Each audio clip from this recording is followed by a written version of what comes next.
Shivasadi Gaur. Hare Krishna, Krishna Krishna, Hare Hare, Hare Rama, Rama Rama, Hare Hare.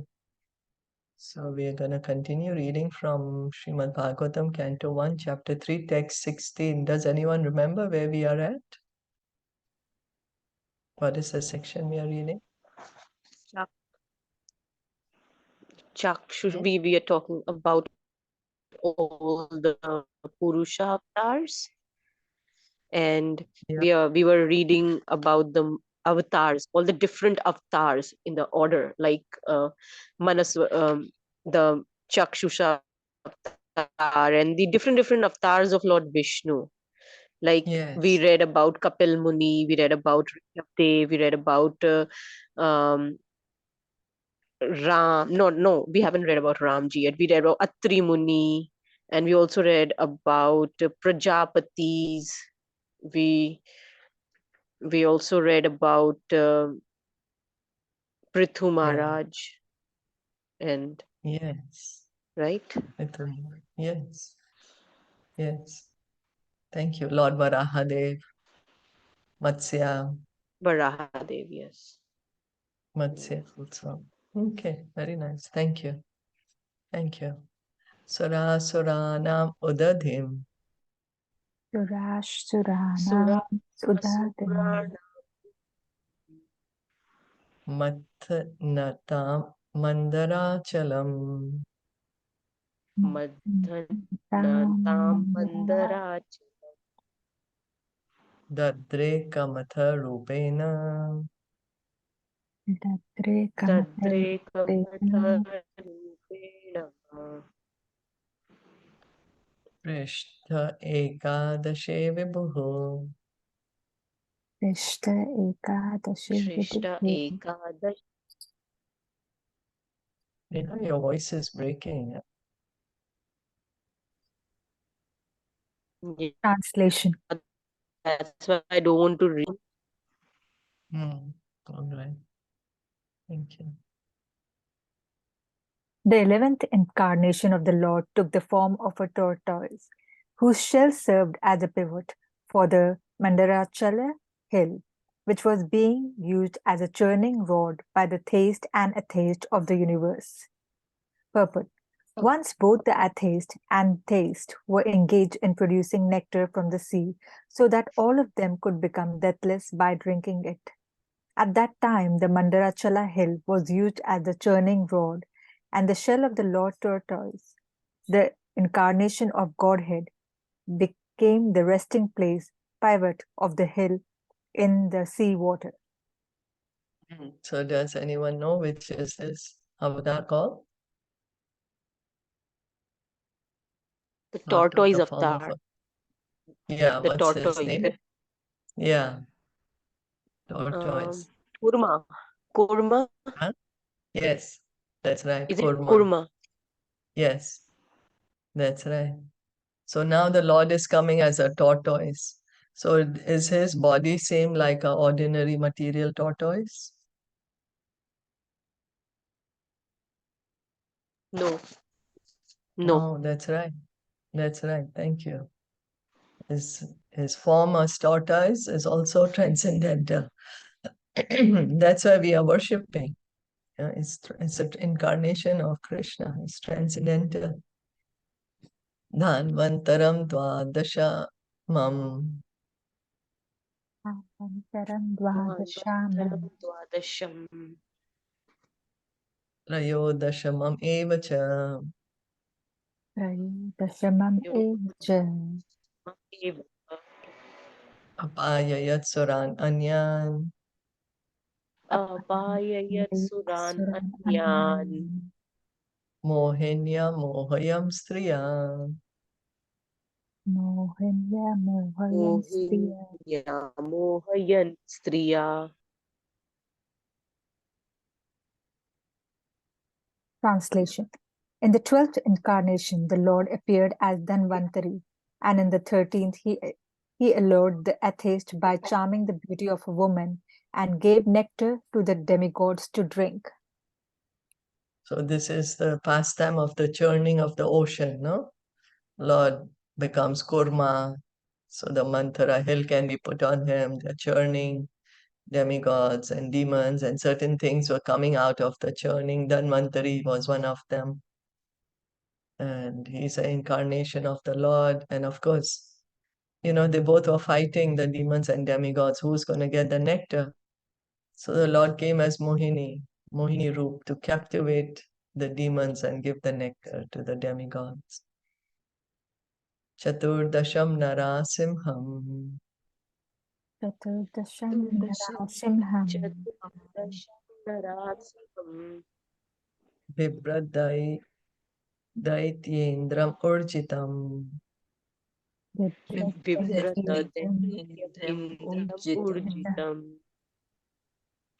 Dadara Karajer Ura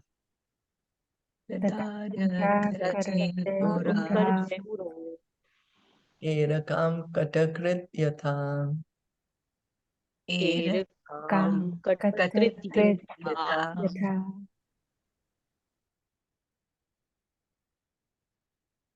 Translation.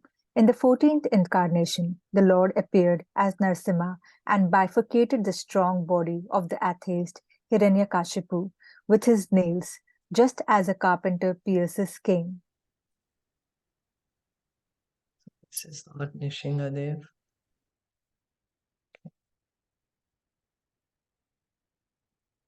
Panchadasham Vamanakam Panchadasham Vamanakam Kritva Gat Advaram Bale Kritva Padatrayam Yachamana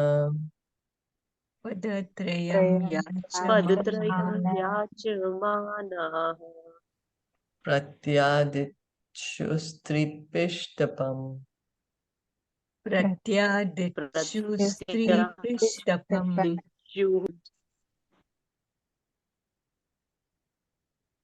I'm sorry. Yeah. Translation. In the 15th incarnation, the Lord assumed the form of a dwarf Brahmana, Vamana, and visited the arena of sacrifice arranged by Maharaj Bali. Although at heart he was willing to regain the kingdom of the 3 planetary systems, he simply asked for a donation of 3 steps of land. Purport. The Almighty God can bestow upon anyone the kingdom of the universe from a very small beginning, and similarly, he can take away the kingdom of the universe on the plea of begging a small piece of land. Yeah, isn't it? He took away this land from Bali Maharaj. And Priyavrat, he didn't want to become the emperor, but it was the Lord's desire that he become the emperor. Right? So he can give to whoever he feels is suitable and can take from whoever he thinks is not suitable.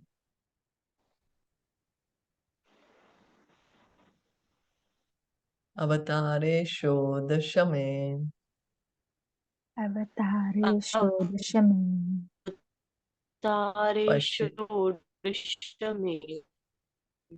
Pashyan Brahma Druho Nripan Pashyan Brahma Druho Nipam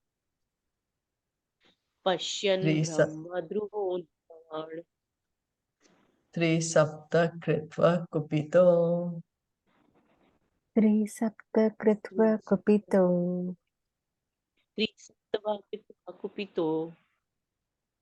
Ni Shatram Akaron Mahim Nishatram Akarun Mahim.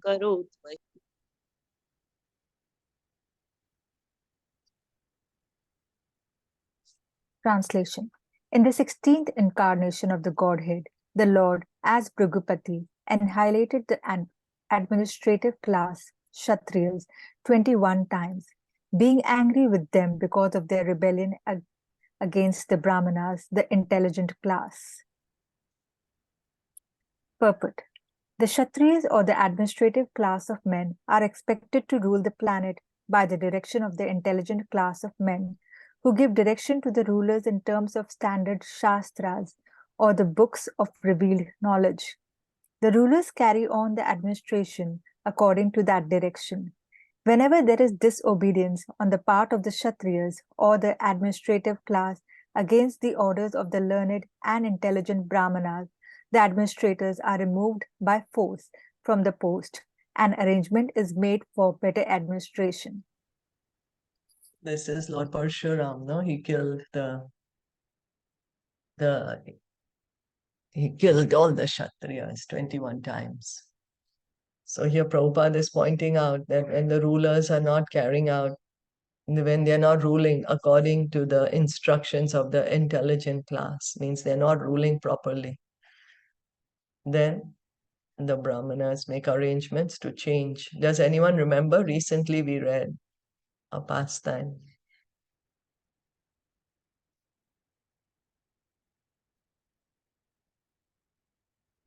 where the Brahmanas are not happy with the king. And so, remember? Was it Veena? Yes, that's right. Veena. Yeah. Yes. Yes. Thank you. Veena was not doing his job properly, so the Brahmanas killed him. They put Prithu Maharaj instead. Yeah. Tata Shapta Dashe Jata. Tata Shaptadashe Jata Satyavatyam Parasharat. Satyavatyam Parasharam Vatyam Parashara. Chakre Veda Taro Shakha. Chakre Veda Tarushaka Trishtva Pumsolpamedasa. Drishwa Drishva Srimati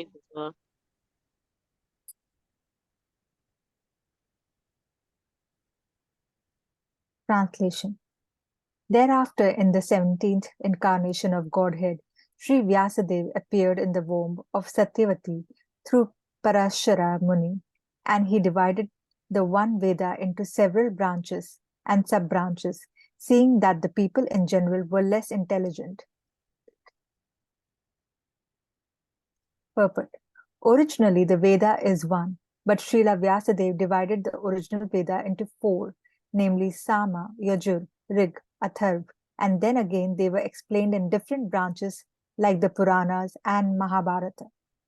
Vedic language and the subject matter are very difficult for ordinary man. They are understood by the highly intelligent and self-realized Brahmanas, but the present age of Kali is full of ignorant men.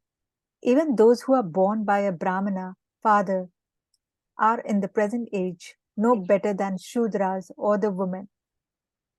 The twice born men, namely the Brahmanas, Kshatriyas, and Vaishyas, are expected to undergo a cultural purificatory process known as sanskaras. But because of the bad influence of the present age, the so-called members of the Brahmana and other high order families are no longer highly cultured. They are called the Dvija Bandhus, or the friends and family members of the twice born. But these Dvija Bandhus are classified amongst the Shudras and the women. Srila Vyasadeva divided the Vedas into various branches and sub-branches for the sake of the less intelligent classes like the Dvija Bandhus, Shudras, and women. So originally, how many Veds was there? Oh, One. One. One. oh, one. Yeah, one. And then Srila Vyasadeva divided it into how many? Four Veda. Four. And what are their names? Sam, Yajur, Rig, Atharva. Thank you. And to explain the Vedas, what did he do? What did he write to explain the Vedas? Puranas and Mahabharata. Yeah. Yeah. Why did he do that?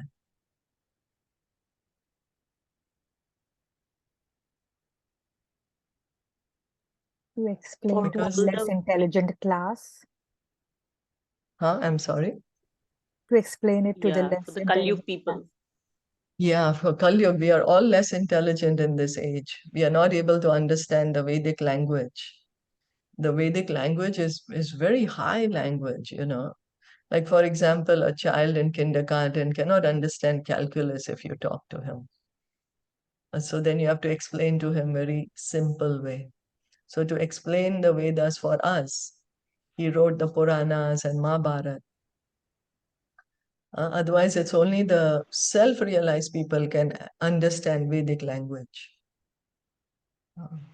So what is in Mahabharata, what is the best part in the Mahabharata? Bhagavad Gita. Bhagavad Gita. Thank you. Bhagavad Gita. Yes.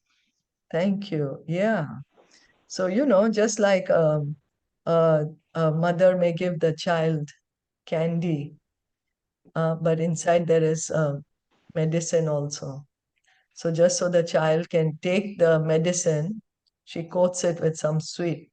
So similarly, Mahabharata, the main essence is Bhagavad Gita. But it's given to us all the politics and all the, so much story, all that. Why? Just so that we can hear Bhagavad Gita. So, yeah. Going on. Naradeva Tvam Apanaha Nardeva Tvam Apannaha Surakarya Chikirshayam Surakarya Chikirshaya Samudra Nigrahadini Samudra Nirga Adini Chakre Viryani Ataparam. Chakre Virya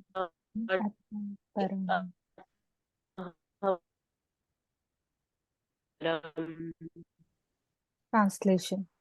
In the 18th incarnation, the Lord appeared as King Rama.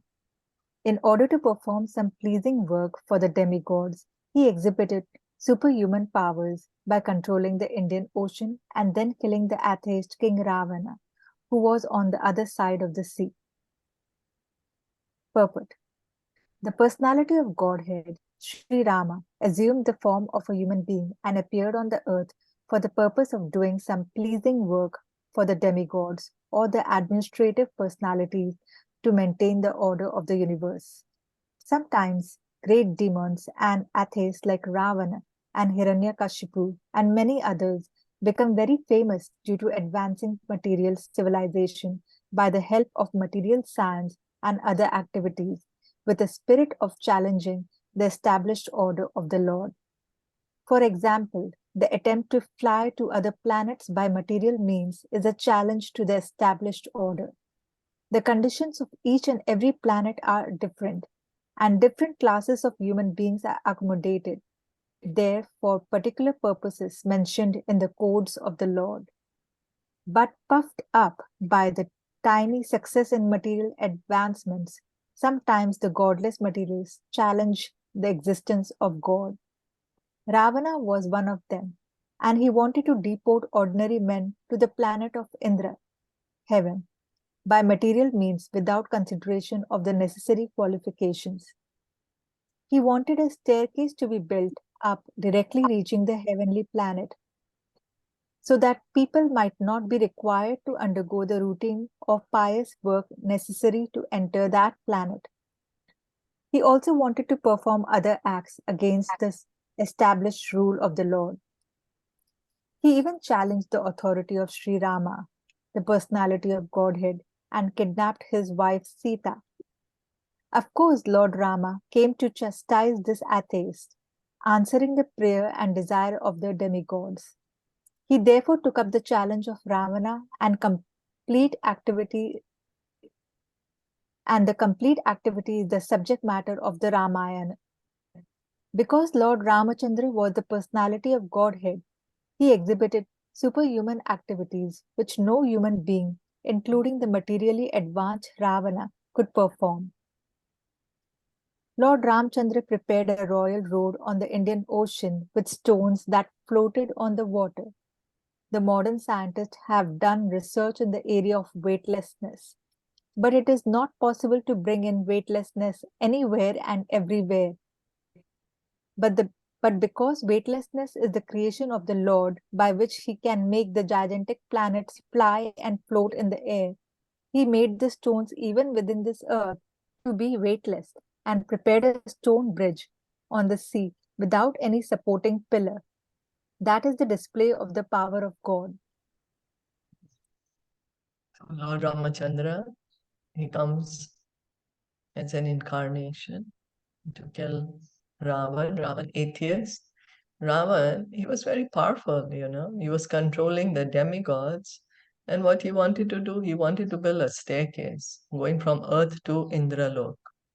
So no need to do the rituals and all those sacrifices to reach Indralok. One just climbs the stairs and can go up.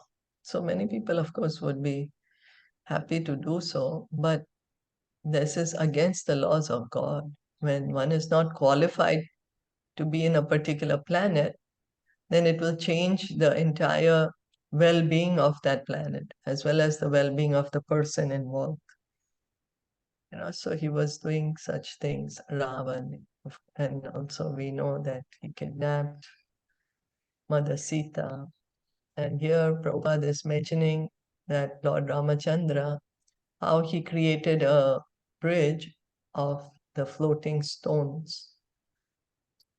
It's for us, it's like unthinkable. How can stones float on the water? It's gonna drown, no? So Prabhupada is pointing out, but this is not such a great, it's like, a small thing for God. He's making such big, big planets float in the sky. So what about these little stones? Of course, he can make them float. So these are the supernatural powers of God. Ekona vimshe vimshati shati mein एकोनविंशति में Krishneshu prapya janmani विश्वेषु प्राप्य जन्मनि Rama Krishna iti bhuvo Ram कृष्णो इति भुवो Bhagavan aharat param. भगवान् अहर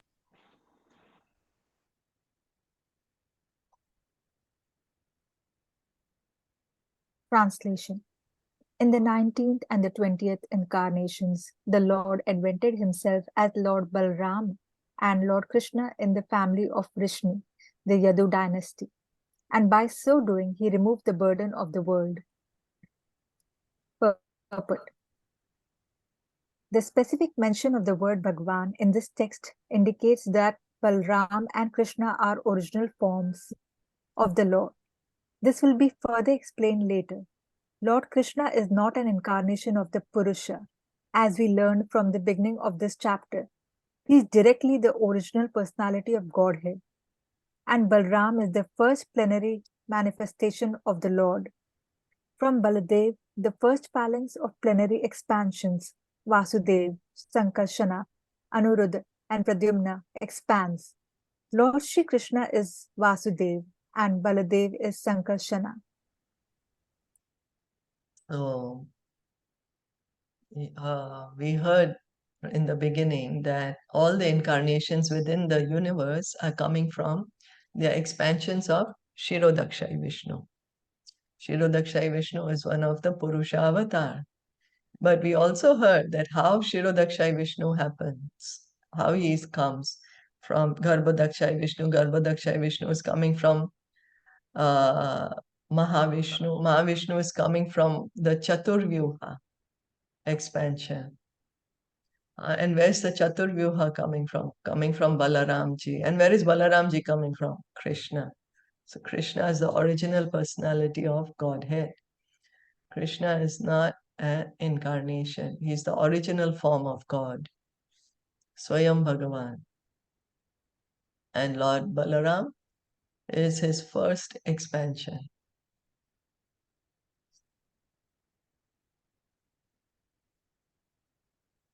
Tatha kalau sampravrate Tatha kalau sampravrte samohaya suradvisham sammohaya suradisham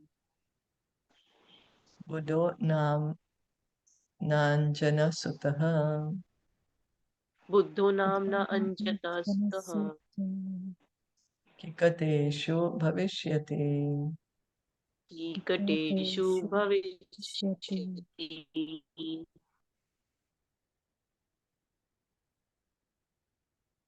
Translation. Then in the beginning of Kali Yuga, the Lord will appear as Lord Buddha, the son of Anjana, in the province of Gaya, just for the purpose of deluding those who are envious of the faithful theist. Purport. Lord Buddha, a powerful incarnation of the personality of Godhead, appeared in the province of Gaya, Bihar, as the son of Anjana, and he preached his own conception of non-violence and deprecated even the animal sacrifices sanctioned in the Vedas. At the time when Lord Buddha appeared, the people in general were atheistic and preferred animal flesh to anything else. On the plea of Vedic sacrifice, every place was practically turned into slaughterhouse, and animal killing was indulged in unrestrictedly. Lord Buddha preached non-violence, taking pity on the poor animals. He preached that he did not believe in the tenets of the Vedas and stressed the adverse psychological effects incurred by animal killing. Less intelligent men of the age of Kali, who had no faith in God, followed his principle, and for the time being they were trained in moral discipline and non-violence, the preliminary steps for proceeding further on the path of God realization. He deluded the atheist because such atheists who followed his principles did not believe in God, but they kept their absolute faith in Lord Buddha, who himself was the incarnation of God. Thus, the faithless people were made to believe in God in the form of Lord Buddha. That was the mercy of Lord Buddha. He made the faithless faithful to him. So Lord Buddha is also an incarnation of Krishna. Krishna says that he comes, whenever there's too much irreligion, he comes that time. So in Kali Yuga, now Bhagavatam was spoken at the end of Dwapar Yuga. Kali Yuga had not yet begun, was just about to begin. So this is a prediction. Sutta Goswami is saying that Buddha is going to come. So he had not yet come. We can see how the incarnations are mentioned in the revealed scriptures, And then in the province of Gaya in Bihar as the son of Anjana. So where he's going to come, what he's going to do, who is going to be born to, all is mentioned. So Lord Buddha came because at that time people were mostly atheistic. They were misusing the Vedas. The Vedas sanctions animal sacrifices for those who want to eat animal meat. But people were they were misusing this prohibition, and it became like full-fledged animal killing everywhere, slaughterhouses everywhere.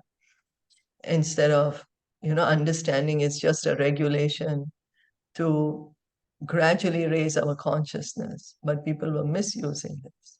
So that's why Krishna came as Lord Buddha to stop this animal killing. So to do that, he said, okay, don't follow the Vedas, you just follow me. People were atheistic, they were not following the Vedas anyways. One who doesn't follow the Vedas is called an atheist in all the scriptures. So he said, you don't follow this Vedas. Don't kill any animals. Practice non-violence. And you follow me. And in this way, and he's incarnation of God. So in this way, he made them follow him, faithful to him.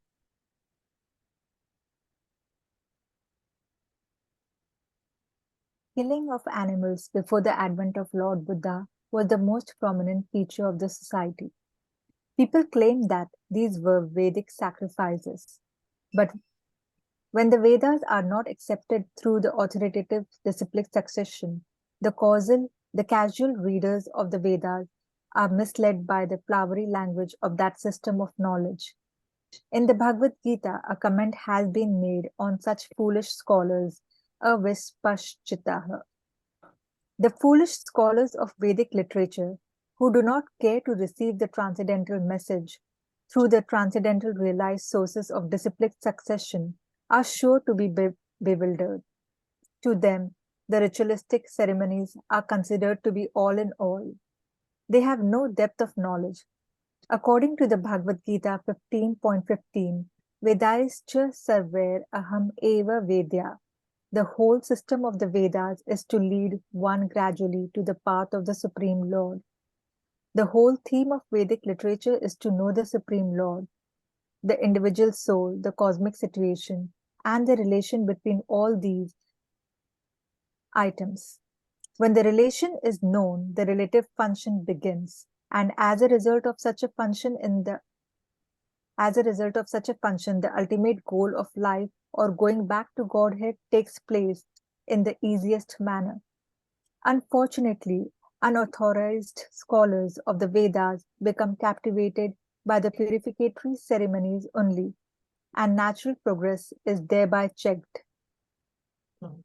So, just like we may get a textbook for ourselves without going to the teacher and try to study a subject by ourselves, by just studying the text, we will not become expert. We may even misunderstand the matter because we always need an expert in that subject to teach us. We can't become expert like that. So what happened at that time, people were not studying the Vedas in the disciplic succession, but they were just trying to study the Veda by themselves and misusing the Veda for own purpose. Because the Vedas speaks about this animal sacrifice. So people were misusing, it's mentioning, let's do it wholesale, without understanding that this was only special concessions they've given, has to be done under certain regulations, rules, certain day of the month, chanting certain mantras, saying that I'm killing you now, this animal, next life you can kill me. So all that was forgotten, but people were misusing. So that's why it's so important to receive the Vedic knowledge in the parampara, in the disciplic succession. And the essence of all the Vedas, because when we hear from the parampara, then we understand what's the essence of the Vedas. Vedascha sarver aham eva vedya. Krishna says in Bhagavad Gita 15.15, by all the Vedas, I am to be known. This is why whatever is mentioned in the Vedas is for us, that wherever one may be in their path of, in their level of consciousness, one can gradually raise the consciousness to come to God realization. Understand that, I am a spirit soul. I have an eternal relationship with God. Let me engage in that relationship. And by doing so, let me go back home, back to Godhead. So this is what the Vedas are meant for.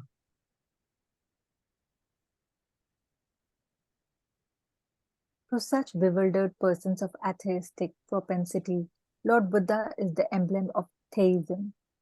He therefore first of all wanted to check the habit of animal killing. The animal killers are dangerous elements on the path going back to Godhead. There are two types of animal killers. The soul is also sometimes called the animal or the living being. Therefore, both the slaughterer of animals and those who have lost their identity of soul are animal killers. So the literal killing of the animal is also animal killer, and one who's killing, when we are killing our own soul, we are called animal killer. When we are not doing anything for the soul, we are not realizing, I have to engage in devotional service, I have to feed the soul. We are forgetting our identity. Maharaj Parikshit said that only the animal killer cannot relish the transcendental message of the Supreme Lord.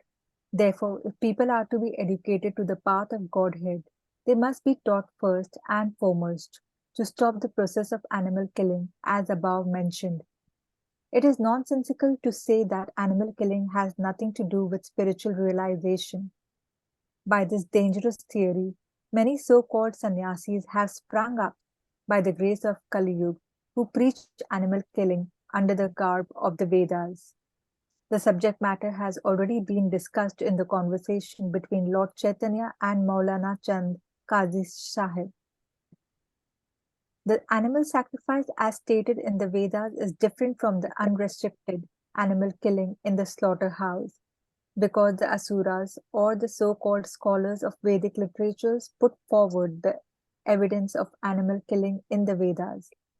Lord Buddha superficially denied the authority of the Vedas. This rejection of the Vedas by Lord Buddha was adopted in order to save people from the vice of animal killing, as well as to save the poor animals from the slaughtering process of their big brothers who clamor for universal brotherhood, peace, justice, and equity. There is no justice when there is animal killing. Lord Buddha wanted to stop it completely, and therefore his cult of ahimsa was propagated not only in India but also outside the country. Because Krishna always gives the knowledge according to time, place, and circumstance. People were misusing the Vedas. They were saying, oh, look, I'm following the Vedas by killing the animals. So Lord Buddha said, okay, no more, don't follow the Vedas. You just follow me. Because they were not able to accept, or they didn't want to accept, that the animal killing mentioned in the Vedas is under very, very restricted conditions, not like a wholesale slaughterhouse. So they just wanted to misuse it. So, well, Lord Buddha said, okay, don't believe in the Vedas. You follow me.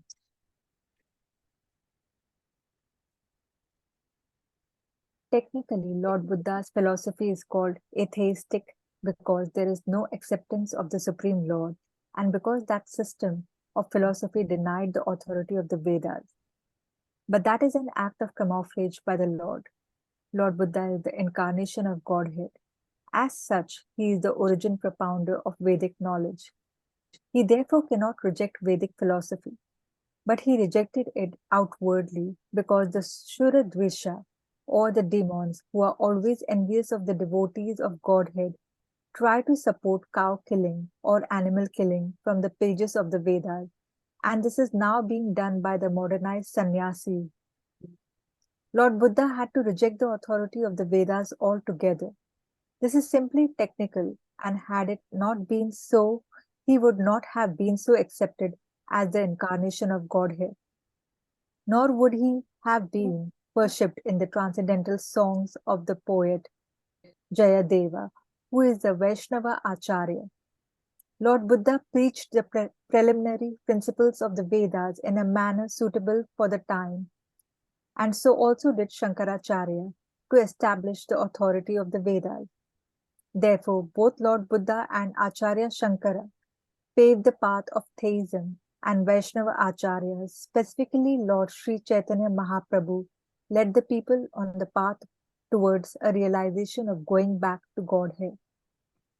So what happened? People had become completely atheistic. They were just indulging in too much in animal killing. When one is indulging in animal killing, one will not be able to understand spiritual subject. So Lord Buddha said, okay, stop, don't follow the Vedas. It is actually atheistic to say don't follow Vedas because we have to follow the Vedas. It's the principles of religion given to us by God. By not following Vedas, we are saying God does not exist. So it's like covered atheism.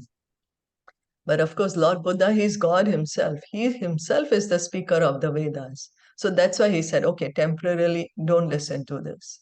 You just do what I'm doing. So Prabhupada is saying, because he was able to do this, we can also understand his incarnation of God, because nobody else can do that. Nobody else can say, oh, don't follow the Vedas. because Vedas, that is our Vedic society, that is our Sanatan Dharma is explained in the Vedas. It teaches theism, acceptance of God, principles of God. And Lord Buddha is celebrated as incarnation of God by the Vaishnavas. Of course, the Vaishnavas don't follow his teachings because the teachings he taught, that is atheistic. But they accept that Lord Buddha is incarnation of Krishna. And so Lord Buddha came to at least stop animal killing so that people could at least be able to understand spiritual knowledge. Shankaracharya came to bring the faith back in the Vedas. So they were preparing the ground, preparing the consciousness of the people so that when Lord Chaitanya comes and freely speaks about love of God, they will be ready to accept it. The consciousness will be prepared to understand this message that we need to go back home, back to Godhead.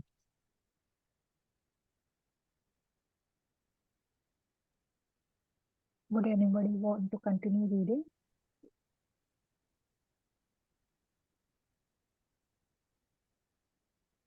If no, I'll continue.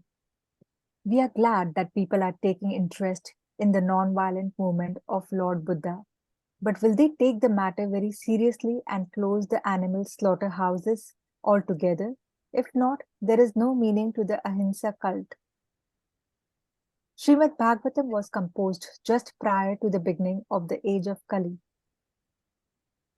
about 5,000 years ago, and Lord Buddha appeared about 2,600 years ago.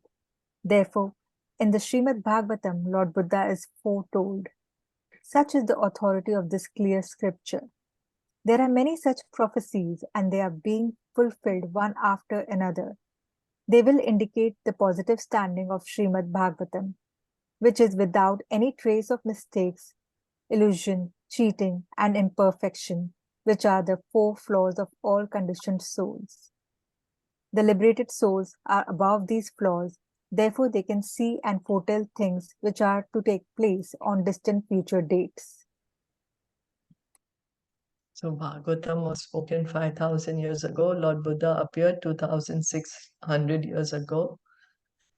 And it really happened. Sutta Goswami is saying Lord Buddha is going to come. He's going to do this. It really happened. Bhagavatam is beyond any kind of cheating. There's no mistake. It's completely transcendental. That's why we are stressed every time we are told, hear from Srimad Bhagavatam. It is Amala Puran. There's nothing material in Srimad Bhagavatam. It's completely transcendental. And Prabhupada is pointing out that because the great souls, the acharyas, they are liberated souls. So they also don't have these four defects: mistake, illusion, cheating, and imperfection. Their knowledge is perfect. So they can predict, they can tell us what's going to come. Like Sukadev Goswami in the 12th canto of Bhagavatam, he gives the predictions of what's going to come in Kali Yuga, and we are seeing those coming to be true because these are liberated personalities. Did anyone want to add anything? Any comment?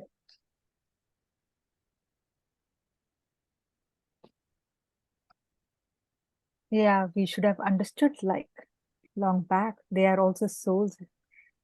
we can, say that we are killing. Yeah, we are killing, I mean, it's also a murder, right? Yes. Yeah. Yes. That's why the first commandment, Jesus Christ says, thou shalt not kill. Yeah, It's yeah, the first thing. Yes. Thou shalt yeah. not kill. Yes, thank you. Athaso yuga sandhyaya Athaso yuga sandhyayam dasyu prayeshu rajasu dashu prayeshu rajashu janita vishnu yashaso Janita Dasyu prayeshu rajasu.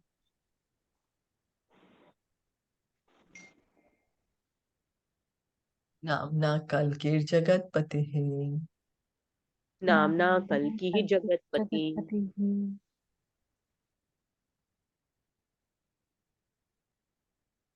Translation. Thereafter, at the conjunction of two yugas, the Lord of the creation will take his birth as the Kalki incarnation and become the son of Vishnu Yasha. At this time, almost all the rulers of the earth will have degenerated into plunderers. Purport. Here is another foretelling of the advent of the Lord Kalki, the incarnation of Godhead. He is to appear at the conjunction of the two yugas, namely at the end of Kali Yuga and the beginning of the Sat Yuga. The cycle of the four yugas named Satya, Treta, Dwapara, and Kali rotates like the calendar months. The present Kali Yuga lasts 432,000 years, out of which we have passed only 5,000 years. After the battle of Kurukshetra and the end of the regime of the king Parikshit. So there are 427,000 years balance yet to be finished. Therefore, at the end of this period, the incarnation of Kalki will take place, as foretold in the Srimad Bhagavatam. The name of his father, Vishnu Yasha, a learned Brahmana, and the village Shambhala are also mentioned. As above mentioned, all these foretellings will prove to be factual in chronological order.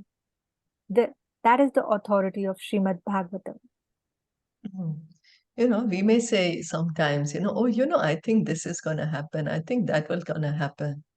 But when time goes by, we say that something totally contradictory happens to what we said. But not Bhagavatam. Bhagavatam is predicting, and it is real predictions. So Kalki will come at the end of Kali Yuga and the beginning of Satyug to start the new Satyug. Whatever people will be there, they'll be demoniac, he's going to kill everyone to begin a new age, because very few devotees will be there remaining. And then those great personalities will again start the new Satyug. As Prabhupada is mentioning, how the calendar months go, January, February, March. Like that, Satyug, Treta, Dwapar, Kalyug. All this happens in a chronology. They just rotate like that. So Kalyug lasts for how many years?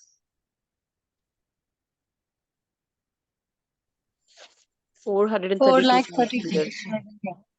Yeah. And how many years have passed? 5,000. 5,000. 27,000. 5,000. 5,000. Past is 5,000 have passed. Yes. 5,000. 5,000. Those are remaining. Sorry. Yeah. 427,000 years are remaining. So already in this 5,000 years, we are seeing just a preview. Kalyug is like literally just begun, only 5,000. So what more is going to come? Already we are seeing wars, pandemics, so much slaughter, animal killing, so many things. And as the age goes on, there'll be more and more degradation. And that's why we are encouraged to take up the hearing and chanting process, take up Krishna consciousness, and just get out of this material world. Just go. So Hare Krishna. Hare Krishna.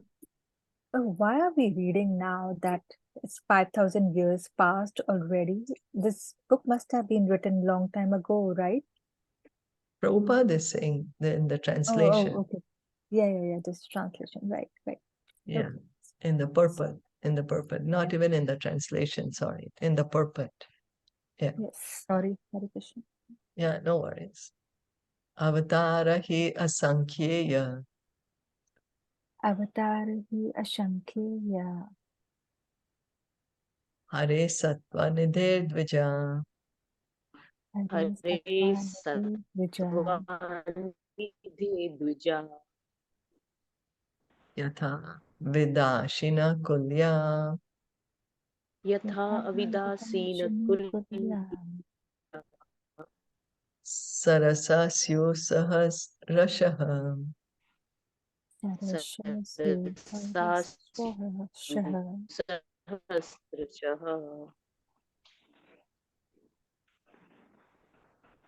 Translation. O Brahmanas, the incarnations of the Lord are innumerable, like rivulets flowing from inexhaustible sources of water. Purport. The list of incarnations of the personality of Godhead given herein is not complete. It is only partial view of all the incarnations.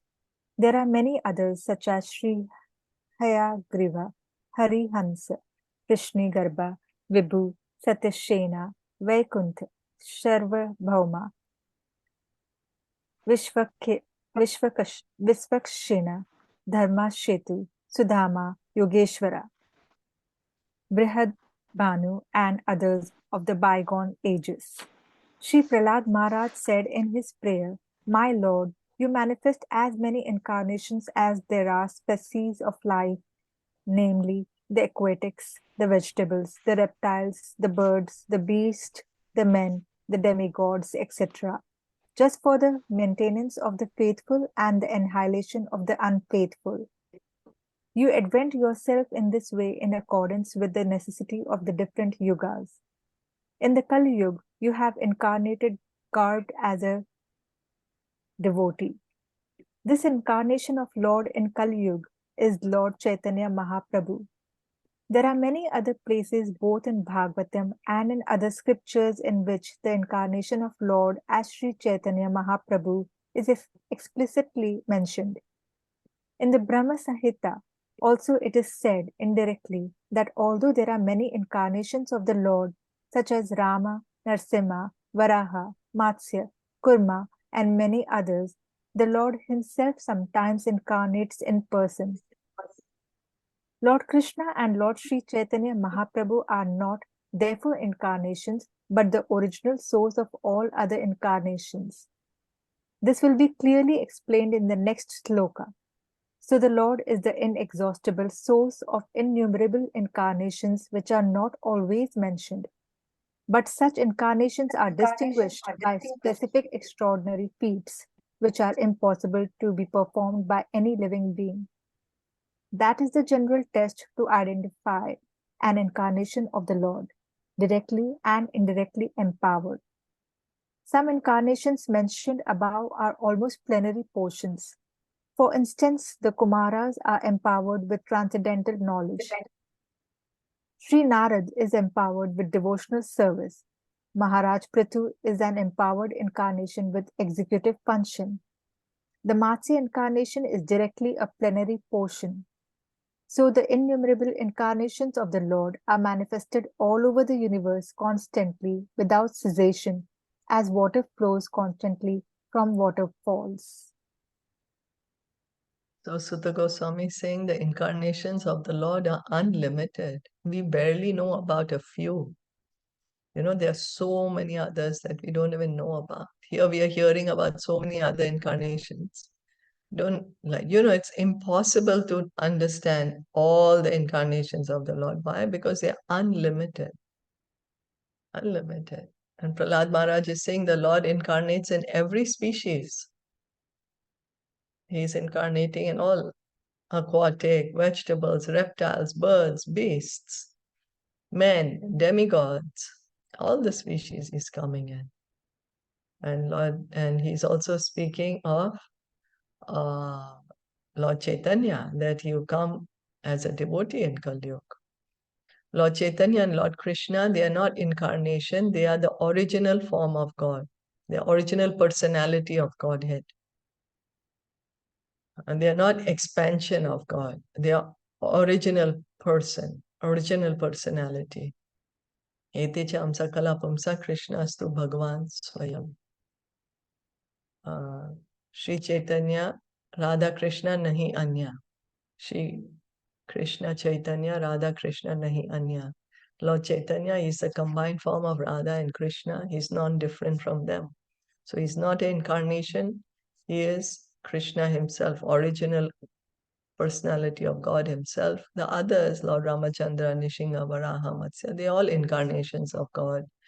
And of course, someone may have the devotion towards Lord Rama, then even higher to Lord Rama than Krishna. And that's okay, because he is an incarnation of God.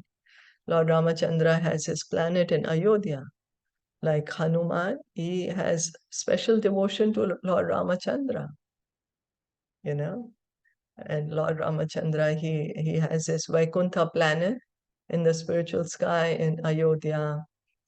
So a devotee may have a particular affinity for a particular form of God, of Vishnu Tattva.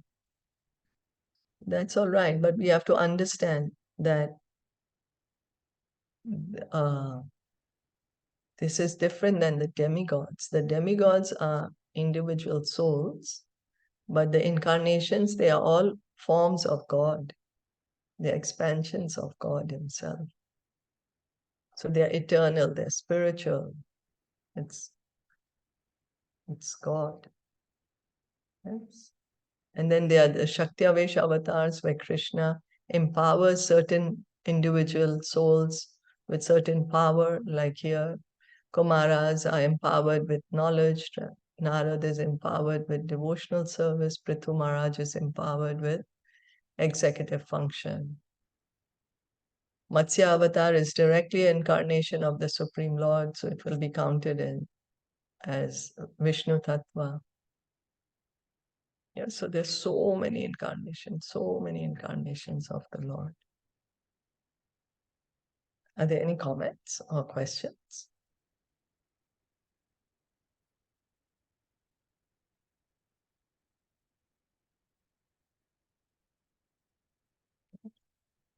So we'll stop here for today. Srila Prabhupada ki jai, Gaur Bhaktavrind ki jai.